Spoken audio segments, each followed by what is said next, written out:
Thank you for joining us today to learn more about QuickBooks. I'm going to show you real quick on how to be able to make some important changes in your QuickBooks file. And that's by going to Edit and Preferences. This is where you can select the key things that you want in your QuickBooks file. What you will notice here is you have a My Preference tab as well as a Company Preference tab. Only the admin can be able to change things for company preferences. And as you select going down your preference list, you'll see a variety of options. Some of them you will have no options on either tab. It just depends. Sometimes you can change both My Preferences and Company Preferences. Sometimes it's just Personal Preferences or just Company Preferences. So I'm going to highlight a few of the most popular tweaks that I recommend to my clients. One of them is here under the Accounting and Company Preferences. If you want account numbers on your chart of accounts, you can select this. You can also designate if you want to use class tracking or not. If it's selected and you don't want it, simply click on it again and it will deselect it. You can also be able to set date warnings for, if you enter a transaction so far in the past or so far in the future, as well as being able to set your closing date simply by clicking here, picking the date that you want to close it as of, and setting what your closing password is. This is nice, so if you send your financials at year end to your tax person, you set the closing date for your year end, and that way things won't change in the file that would impact the reports you already sent to your tax person. Another one, as I scroll through here, that I like is My Checking. Again, this one has options on both My Preferences and Company Preferences. So in My Preferences, if there's certain accounts that I use a lot when I go to write checks or pay bills, etc., I can be able to designate what I want my default account to be.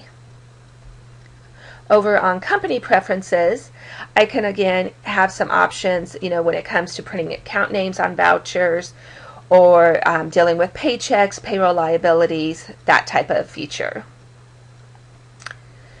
Scrolling down here to Desktop View, under My Preferences, I always recommend that you don't save the desktop. Because if you had 20 reports open when you close out, then when you go back into QuickBooks, all 20 of those reports and screens have to repopulate and pull back up. And that can be quite time consuming if your file is large. Over here on Company Preferences, this is where, if you don't do sales receipts or statements, certain features, you can be able to shut them off, and that way on your desktop it keeps it a little more concise. If you've made any change in the preference screen, when you go to click out to another area, you're going to see this pop up and ask you if you want to save them. So if you do, select yes, and then you can continue to navigate. Here under Finance Charges, you can set a default rate and account if you want to charge finance charges on past due accounts. The nice thing about this is you can set it up to track it, but you ultimately will designate when it applies.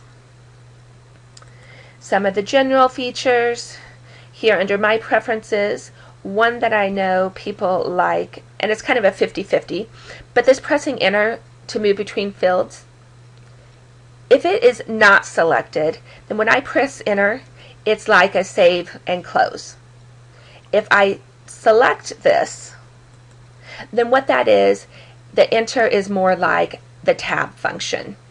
So kind of personal preference, whatever you like. Over here on automatically recall, if you want to automatically recall the last transaction for a name or have it pre-fill accounts, you can designate that information as well. Integrated applications, that's where you will allow your QuickBooks to talk with third-party software, other types of features that you will go through, and that way they can be able to send information back and forth. Again, you can be able to turn things on and off, so you'll have items in inventory, jobs and estimates, multiple currencies, payments, payroll. If you subscribe to the payroll service, then you can be able to designate, which option you selected. Reminders, Some people love them, some people hate them. Reports and graphs. Do you want to be accrual basis or cash basis? If you're unsure, visit with your accountant. Most businesses manage by accrual basis, and then for tax purposes, if you're a small to medium size, most likely you are a cash basis taxpayer.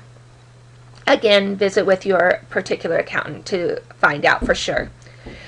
Here, I would recommend leaving them at accrual basis, and then that way when you pull a report, it's showing, for this time period, here's the revenue I've billed, here's the expenses I've incurred, etc.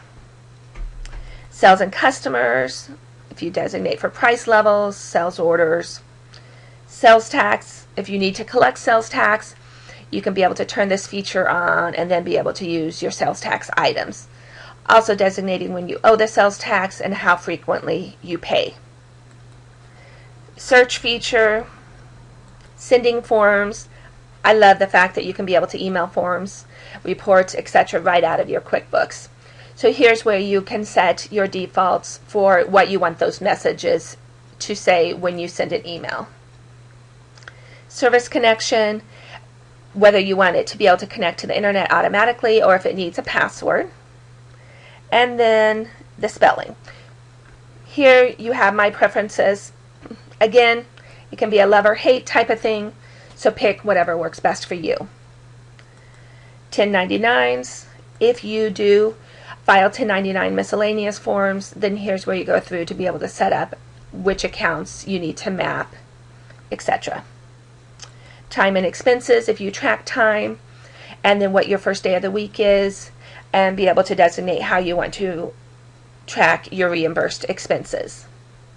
So this is what I recommend you go through either when you're initially setting up the file or if you're coming in to a file that somebody else has previously been using to make sure that you customize it to meet your particular needs. As always, if you have any particular questions about QuickBooks, don't hesitate to give us a call.